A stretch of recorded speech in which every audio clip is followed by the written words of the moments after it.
Ayan o, yeah. So, may swerteng dadating naman as inyo, Virgo. Again, strong fire sign energy. Yung mga may fire sign sa element nyo, no? Guys, kapag kayo ay nagnegosyo, may mga swerte sa negosyo, mga kapigsi. So parang mas maswerte yung mga nagnenegosyo right now kaysa dun sa mga nagtatrabaho, guys, although hindi naman lahat, but nakikita kasi natin na yung swerte nyo kasi, guys, may kakambal na good karma, okay?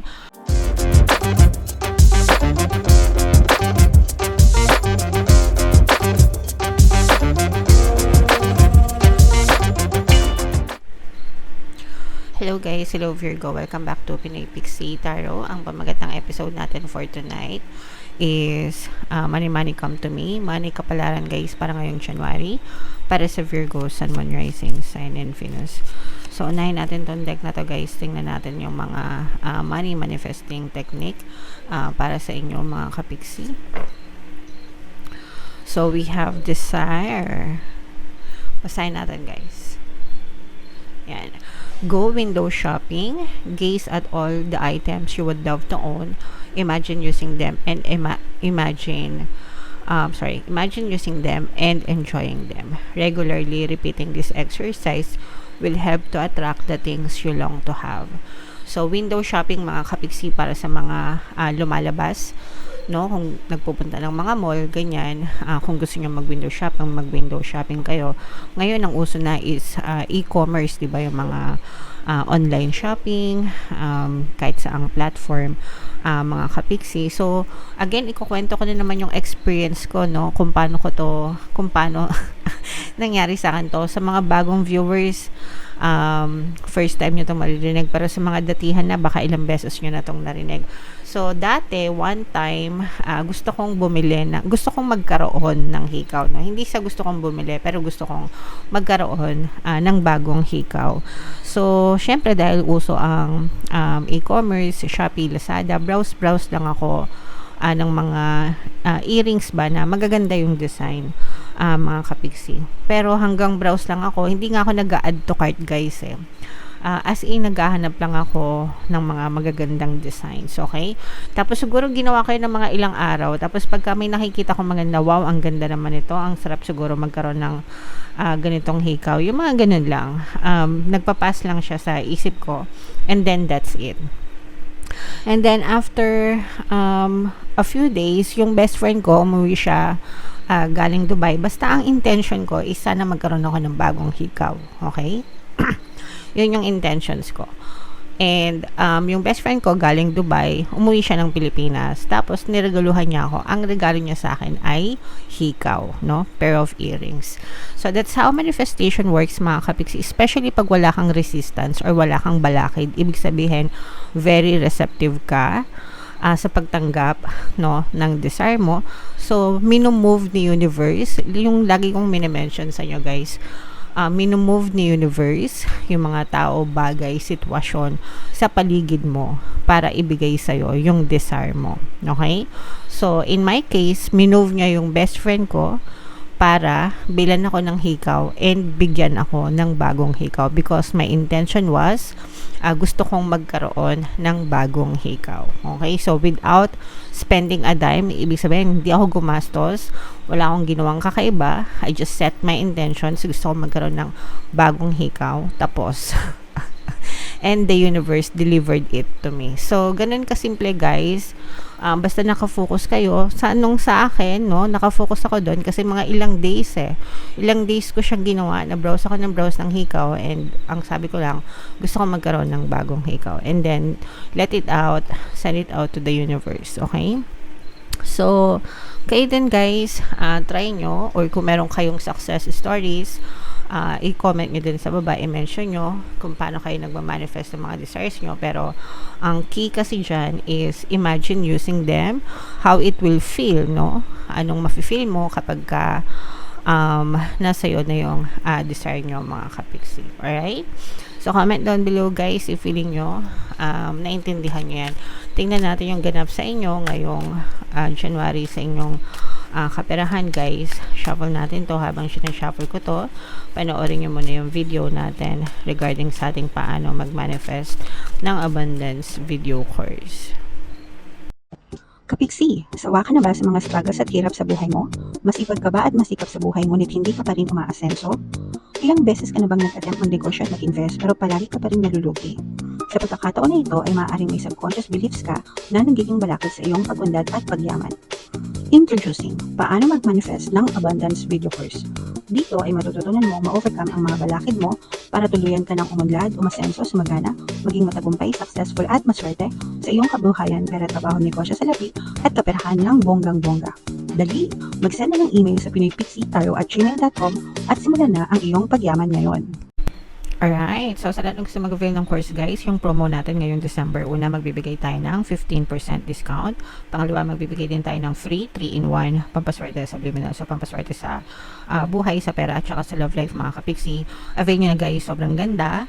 And meron din tayong bagong course mga kapiksi, paano mawala ang third party at magkaroon ng harmonious na relationship para mawala yung mga kabit na mga jowa nyo guys. 20% discount until December 30 guys, kaya mag-avail na kayo.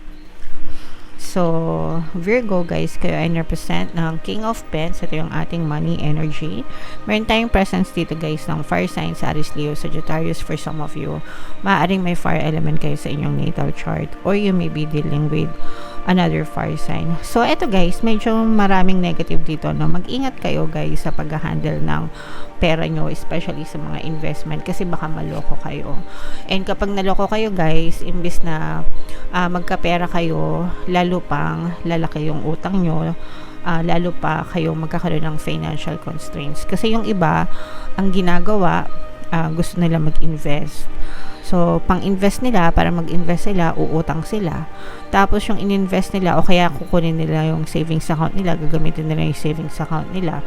Tapos, yung in-invest nila, matatakbuhan, mawawala, no?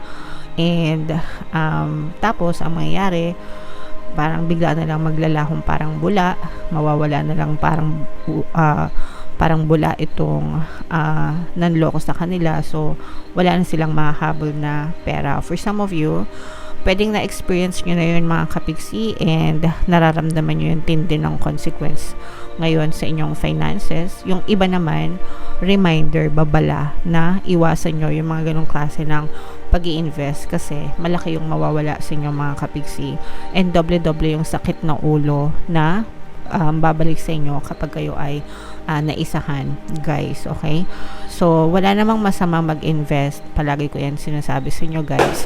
It's okay na mag-invest. Actually, ina-encourage nga natin kayo, no? Para talagang magkaroon kayo ng lumago yung inyong wealth. But, make sure na kapag nag-i-invest kayo, inaaral nyong mabuti kasi yung iba baka natatakbuhan lang kayo ng pera. Sa mga kapiksi na nagpapautang, ganun din, no? Okay lang magpautang, pero make sure na yung mga pinagkakatiwalaan nyo is yung babalik talaga sa inyo kasi for some of you, pwede kayong matakbuhan sa utang tapos bigla na lang kayong iba-block nito guys, no? Iba-block kayo nito tapos parang hindi nyo na sila makontak, manlalamig sa inyo to the point na parang kayo pa yung may kasalanan kapag ka naningil kayo sa kanila. Sa mga kapiksi natin na nagbabalak mag-abroad, umalis, lumipat, pwede siyang matuloy guys, pero medyo matinik yung dadaanan nyo, rough road ahead, no? Wala namang guys, wala namang bagay na madali. 'Di ba? Kumbaga yung mga proseso, kailangan niyo talagang tiyagain at tiisin mga kapiksi. Pero kapag kayo naman ay nakatawid na or nakalipat na, unti-unti nang mababawasan yung mga tinik sa dibdib nyo. Kasi usually, 'di ba, kapag nag-a-apply kayo abroad, napakaraming proseso, napakaraming requirements, matagal. Tapos may mga show money pa, kailangan nyo pang maglabas ng pera. So, yung proseso, medyo dun kayo nahihirapan right now guys. Pero sabi ko nga sa inyo, kapag nalampasan nyo yan at kayo ay nakalipat, mga kapiksi, malaki or maganda yung balik sa inyo. So, tiyagain nyo na lang guys. And marami pang opportunity sa inyo. Actually, meron talaga kayong opportunity na mapalago nyo, guys, yung kakarampot na meron kayo as long as sa tamang investment nyo siya mailagay, mga kapiksi. Kasi maraming opportunity sa paligid nyo eh. Yun nga lang, syempre, hindi nyo naman malalaman yung resulta kung hindi nyo susubukan. So, kung susubukan nyo, magsimula kayo sa maliit, mga kapiksi. Tapos, tsaka nyo na lang palaguin kapag secure na talaga kayo, guys. Okay? So, comment down below if naka-resonate kayo. Ito, guys, i-mind nyo na yan. Mind maraming opportunities, mind makakalipad ako, makakaalis ako, yan. Ayan o, yeah, so... may swerteng dadating naman sa inyo, Virgo. Again, strong fire sign energy. Yung mga may fire sign sa element nyo, no? Guys, kapag kayo ay nagnegosyo, merong may mga swerte sa negosyo, mga kapiksi.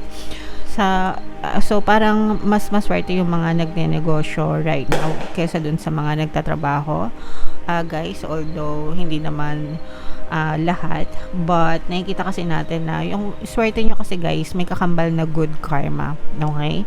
Yung swerte nyo may kakambal na good karma, especially kung generous kayo or mapagbigay kayo sa kapwa nyo or matulungin kayo, mga kapiksi. Kaya talagang yung balik ng blessings or yung balik ng biyaya sa inyo may kasamang swerte, guys. Kaya magaan yung daloy ng pamumuhay sa inyo, mga kapiksi. So, this is true, mostly. This is true dun sa mga kapiksi natin na negosyante. How about kung hindi ka negosyante? Hindi naman necessary na negosyante ka lang. Pwede rin swertehin, guys, yung mga kapiksi natin na nagtatrabaho, freelancer, ganyan. Highlighted lang talaga yung mga nagnenegosyo. Ibig sabihin, malakas yung energy nila. So, regardless, guys, kahit nagnenegosyo kayo or nagtatrabaho kayo, i-mind nyo na to sa comment section, mga kapiksi. Mind, swerte ako. Mind, good luck, swerte, good fortune, good karma. Yan, swerte ako sa negosyo, swerte ako sa pera, swerte ako sa lahat ng aspeto ng buhay ko, okay? Palagi nyo lang sabihin yon, mga kapiksi. I-comment nyo na rin sa baba, guys. Kung baga gawin nyo siyang chant, no? Or affirmations. Gawin nyo siyang chant, diba? Para maramdaman nyo. Yung minsan ginagawa ko pang kanta yun, guys. May beat pa, no? Ganon, para alam yun, feel mo talaga, na magaan yung pasok ng swerte sa buhay, okay? So, lahat ng, guys, i-mind nyo sa comment section and comment down below if naka-resonate kayo, mga kapiksi. Ito yung ating 2025 kapalaran. Ito naman yung ating success stories ng paano mag-manifest ng abundance video course. Click here to subscribe, guys. Ito yung ating mga pampaswerte subliminals. Thank you for liking, sharing, and subscribing. See you next time. I love you all. Have a nice day. Bye-bye.